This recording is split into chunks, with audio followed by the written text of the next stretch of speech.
నమస్తే ప్రజా వాయిస్ కి స్వాగతం. అంటే ఈరోజు రాష్ట్ర ముఖ్యమంత్రి వర్యులు వారు ఏదైతే పాదయాత్రలో పేదల గుండె చప్పుళ్ళు విని ఈరోజు నవరత్నాలు అనేటువంటి ప్రోగ్రాం పెట్టి ఈరోజు వారు 99% ఈరోజు సఫలీకృతులయ్యారు. గతంలో చంద్రబాబు నాయుడు గారు వారు ఆ రోజున 640 హామీలు ఇచ్చి ఆ హామీలను ఒక్కటి కూడా తప్పకుండా అనేది లేకుండా అసలు ప్రతిదీ కూడా తుడపడం జరిగింది. అంటే వెబ్సైట్లో పెట్టి డిలీట్ చేయడం జరిగింది. మరి ఈ రోజున మనము అంటే గతంలో కానీ గత పాలకుల్లో ఆ రోజు ఏదైతే మనం మేనిఫెస్టో పెడతామో ఎలక్షన్ల ముందు పెట్టేది ఎలక్షన్ తర్వాత పాటించకుండా ఉండేటువంటి ప్రభుత్వాలను చూసాం. కానీ ఈ రోజున రాష్ట్ర ముఖ్యమంత్రి జగన్మోహన్ రెడ్డి గారు మేనిఫెస్టో పెట్టి అమలు ఏ విధంగా చేయాలనేటువంటి ఒక బైబిల్ లాగా, ఒక ఖురాన్ లాగా, ఒక గీతలాగా, భగవద్గీతలాగా ఈరోజు చూడటం జరుగుతూ ఉంది. మరి కొత్తగా ఈ రోజున మరి సూపర్ 6 అనేది తీసుకొచ్చాడు.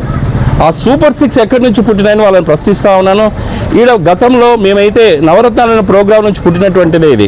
అంటే సింపుల్గా చెప్తాను, ఈరోజు అమ్మఒడి అంటే అమ్మఒడిని ఈరోజు మేము అమలు చేసి ఈరోజు 100% సక్సెసివ్గా చూపిస్తూ ఉన్నాం.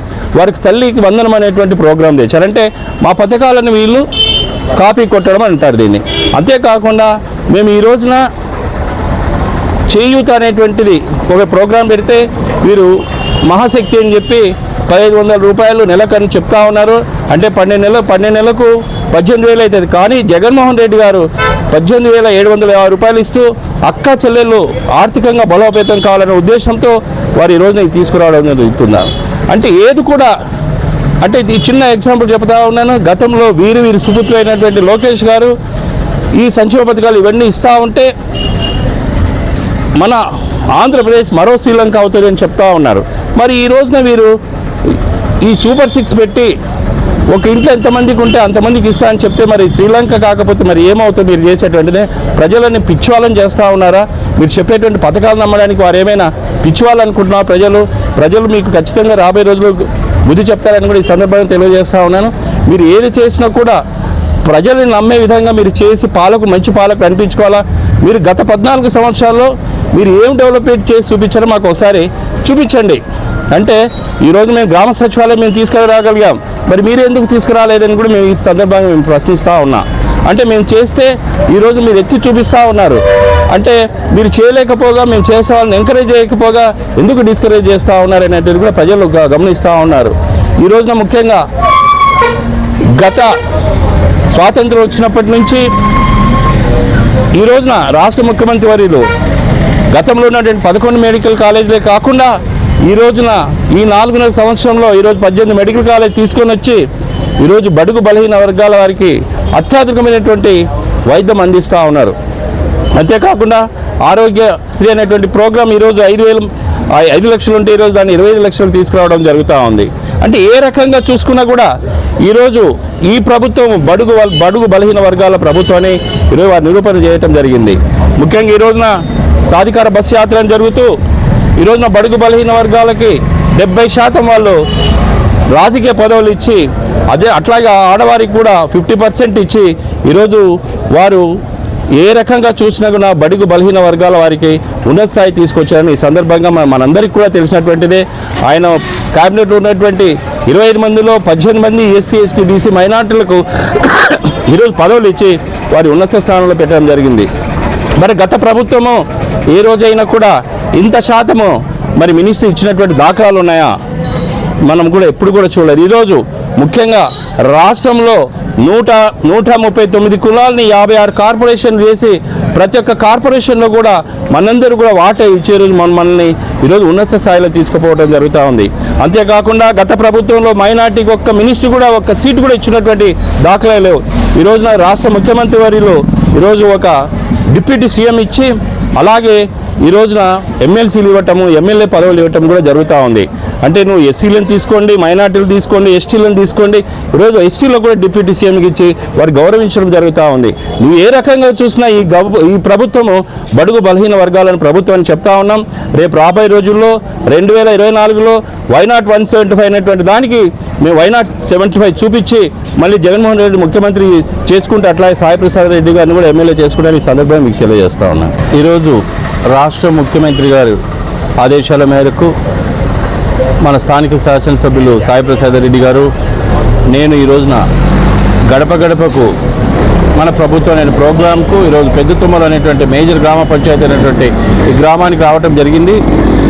ఈరోజు ఈ గ్రామంలో ప్రతి గడపను తొక్కుతూ మన సంక్షేమ పథకాలు వాళ్ళకి వివరిస్తూ ఎవరికైతే అమ్మఒడి రాలేదో అక్కడ ఉన్నటువంటి వెల్ఫేర్ డిపార్ట్మెంట్ వాళ్ళకి చెప్తూ ఎందుకు రావలేదనేటువంటి రీజన్ కనుక్కుంటూ వాళ్ళకి ఇమ్మీడియట్గా అక్కడక్కడ ప్రాబ్లమ్ సాల్వ్ చేయడం జరిగింది. అంతేకాకుండా ఎవరికైనా కూడా రైతు భరోసా రాలేదని అంటే వాళ్ళకి ఎంత పొలం ఉందని అడగడం జరుగుతూ ఉంది. వాళ్ళకి 10 ఎకరాల కన్నా ఎక్కువగా ఉంటే దాన్ని స్ప్లిట్ చేసి అక్కడ ఉన్నటువంటి పిల్లలకు కూడా రేపు రిజిస్టర్ చేస్తే రేపు రాబోయే రోజుల్లో మీకు మళ్ళీ రైతు భరోసా మీకు వస్తుందని చెప్పడం జరుగుతూ ఉంది. అంటే ఈ రకంగా గడప గడపకు ఎమ్మెల్యే గారు తిరుగుతూ వారితో పాటు మేము తిరుగుతూ అలాగే ఈ సమస్యలు అక్కడికక్కడే పరిష్కారం జరుగుతూ ఉంది.